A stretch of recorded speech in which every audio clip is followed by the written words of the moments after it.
बढ़ते हैं हम अपने अगले टॉपिक की तरफ, जिसका नाम है अनंत लंबाई के एक समान रूप से आवेशित सीधे तार के निकट वैद्युत क्षेत्र की तीव्रता ज्ञात करनी है, यानी इलेक्ट्रिक फील्ड इंटेंसिटी निकालनी है। कोई यूनिफॉर्मली चार्ज एक वायर है जो कि इंफिनिटी लेंथ का है, यानी लेंथ बहुत बड़ा है उसका।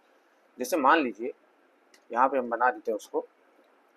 जैसे मान लीजिए कि एक इन्फिनिटली लॉन्ग कंडक्टर है, यानी अनंत लंबाई का एक समान रूप से आवेशित एक चालक तार है, अचालक तार है। ये हमने यहाँ पे वो तार बना लिया।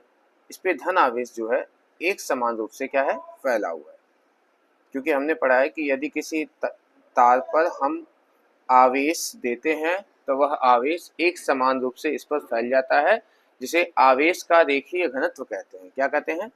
आवेश का रेखीय घनत्व। अब आवेश का रेखीय घनत्व होता कितना है? आवेश का रेखीय घनत्व जो होता है उसे हम लोग जो है लैम्डा से दिखाते हैं। किसे दिखाते हैं? लैम्डा से। और लैम्डा बराबर होता है प्रति एकांक लंबाई पर उपस्थित आवेश का मान। अच्छा, अब इस पे हमने क्यू आवेश दिया है, मान लेते हैं। इस पे हमने आवेश कितना दिया है? क्यू आवेश। और आवेश का रेखीय घनत्व कितना है? लैम्डा है। तो यहाँ से जो क्यू का मान निकल के आएगा वो आएगा लैम्डा एल। ठीक है, इसे हम याद रखेंगे। जहाँ एल क्या है? इस तार की लंबाई हो गई, अनंत लंबाई का है। अब इस तार के कारण हमें इस बिंदु, मान लेते हैं यह बिंदु P है, जिसपे हमें वैद्युत क्षेत्र की तीव्रता ज्ञात करनी है, P बिंदु पर। तो उसके लिए हम क्या करेंगे? इसके चारों तरफ हम एक गॉसियन पृष्ठ की कल्पना करेंगे, जिससे इस तार और इस बिंदु से दूरी बराबर हो। मान लेते हैं यह दूरी यहाँ से r दूरी पे है, और इसके चारों तरफ हम एक बेलनाकार गॉसियन पृष्ठ की कल्पना करेंगे। फ्लक्स निकालेंगे, फ्लक्स से हमें क्या? वैद्युत क्षेत्र की तीव्रता मिल सकती है। यह गॉस का अनुप्रयोग है, यहाँ पे गॉस के नियम का अनुप्रयोग है, जो कि पहला अनुप्रयोग हम लोग पढ़ रहे हैं। यह हमने एक गॉसियन पृष्ठ की कल्पना की, जो कि सिलेंड्रिकल फॉर्म यानी कि बेलनाकार रूप है। तार बहुत बड़ा है, इसकी लंबाई हमने एल मान रखा है। कितना? ये जो पृष्ठ की लंबाई है ये हमने एल मान लिया। चलो मान लो कि यह जो बेलनाकार पृष्ठ है जिसकी लेंथ है एल, और इस बिंदु पे हमें तीव्रता निकालनी है। तो इससे होकर गुजरने वाले फ्लक्स की कल्पना करेंगे। अच्छा, जहां से यह दूरी हमने बताया है कितना है? ये दूरी है r दूरी पर एक बिंदु P है। अब यहां से एक छोटा सा हमने हिस्सा लिया ताकि हम फ्लक्स को पता कर सके। धन आवेश है तो निकलने वाला वैद्युत क्षेत्र जो होगा E, ये रहा। और एक छोटे से पृष्ठ का जो पृष्ठीय क्षेत्रफल है dA अभिलंबोत बाहर की तरफ होगा, यानी E और dA के बीच का जो कोण बना वो थीटा जो है वो 0 डिग्री हो जाएगा। ओके। अच्छा, इसके बाकी हिस्से जैसे कि ऊपर की तरफ देखिए, ये वाला लीजिए या नीचे का, दोनों एक बराबर ही है। अगर मैं यहाँ देखूं तो निकलने वाला जो फ्लक्स होगा, अगर वैद्युत क्षेत्र की दिशा ये अभिलंबवत बाहर, ये इधर की तरफ है, और जो क्षेत्रफल सदिश होगा वो ऊपर की तरफ। अगर आप ध्यान से देखें तो यहाँ पे बीच का कोण जो है, यहाँ थीटा जो है 90 बनेगा। अब अगर 90 बनेगा तो cos 90 का मान 0 होता है, और फाई बराबर EDA cos थीटा में जब cos 90 रखेंगे तो ये 0 हो जाएगा। सीधी भाषा में कहें कि इसके जो वक्र पृष्ठ से ही आपका फ्लक्स गुजरेगा, इसके ऊपर और नीचे हिस्से से फ्लक्स नहीं गुजरेगा। इसे यहाँ साइड में समझ लो। अगर हम कहें कि फाई E बराबर जो होता है वो होता है DA cos थीटा या EA cos थीटा, ये होता है। अब थीटा अगर 90 होगा, अगर हम कहें कि अगर हमारा थीटा जो है 90 डिग्री है, तो हम जानते हैं कि जो cos 90 का मान होता है वो 0 होता है। अब cos 90 0 है, तो जब यहाँ 0 रखोगे तो पूरा का पूरा टर्म क्या हो जाएगा? 0 हो जाएगा। यानी जो फ्लक्स निकल के आएगा वो आएगा 0, यानी यहाँ से कोई भी फ्लक्स नहीं मिलेगा। उसी तरह से नीचे से कोई फ्लक्स नहीं मिलेगा। जो भी फ्लक्स मिलेगा इसके वक्र पृष्ठ से मिलेगा। किससे मिलेगा? वक्र पृष्ठ से। और आपको पता होना चाहिए कि जो बेलन का वक्र पृष्ठ होता है, बेलन का सरफेस एरिया, वक्र पृष्ठ कर्व सरफेस एरिया, यानी कि बेलन का जो वक्र पृष्ठ का क्षेत्रफल होता है, वक्र पृष्ठ का क्षेत्रफल जो होता है वो होता है 2 पाई r और लंबाई l। ये आपको याद होनी चाहिए। ओके, तो हमने क्या क्या माना? माना एक अनंत लंबाई का एक समान रूप से आवेशित तार है, जिससे r दूरी पर एक बिंदु P है, जिस पर वैद्युत क्षेत्र की तीव्रता ज्ञात करनी है। ठीक है, ये सब हम लिख लेंगे। अब लिखने के बाद हम आते हैं डेरिवेशन पे। तो P पर चित्रानुसार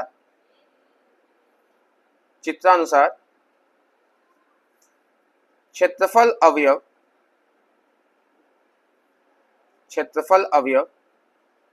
जो हमने लिया हुआ है dA से गुजरने वाला फ्लक्स,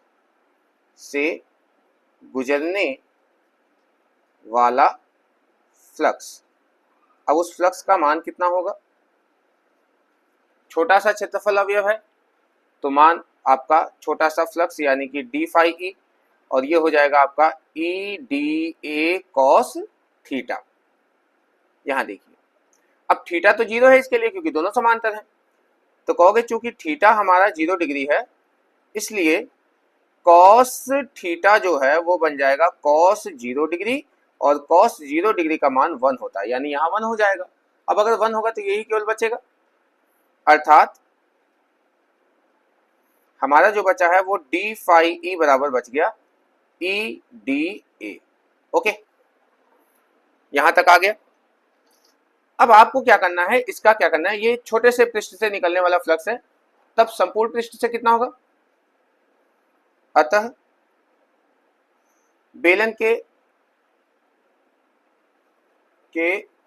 संपूर्ण वक्र पृष्ठ, क्योंकि ऊपर और नीचे से तो फ्लक्स निकलेगा नहीं, तो संपूर्ण पृष्ठ यानी कि संपूर्ण वक्र पृष्ठ से गुजरने वाला फ्लक्स, वक्र पृष्ठ से गुजरने वाला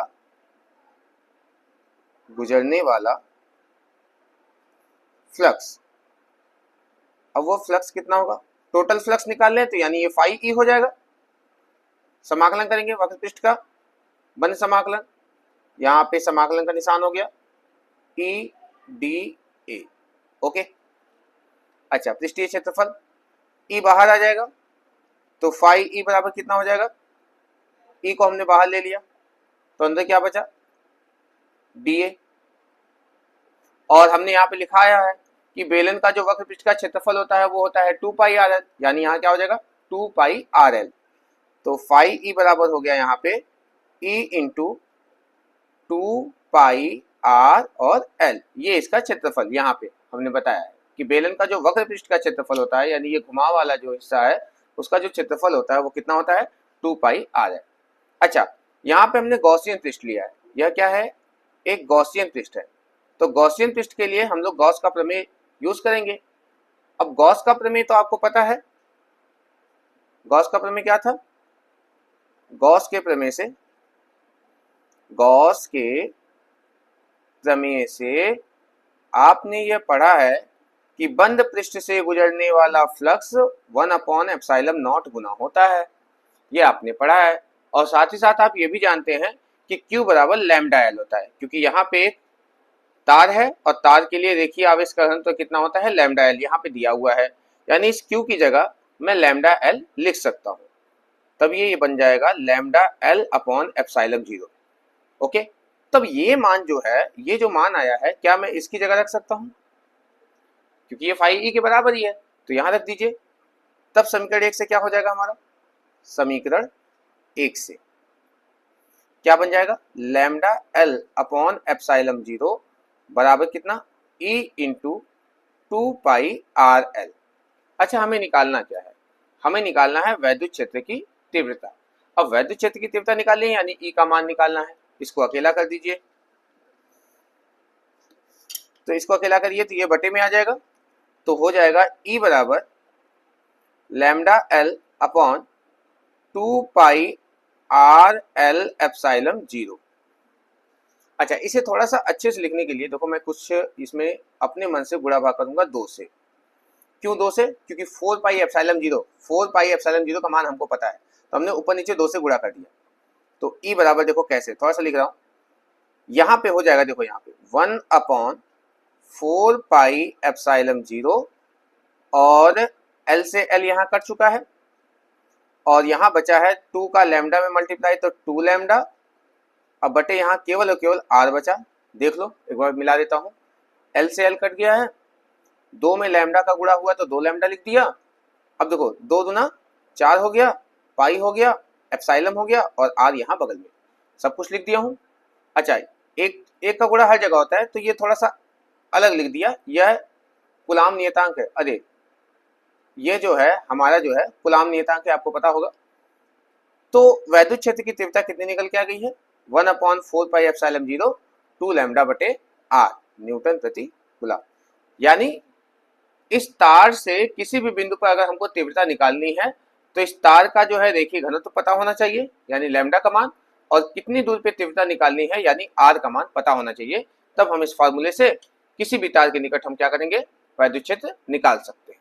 ओके, तो ये रहा आपका वैद्युत क्षेत्र की तीव्रता।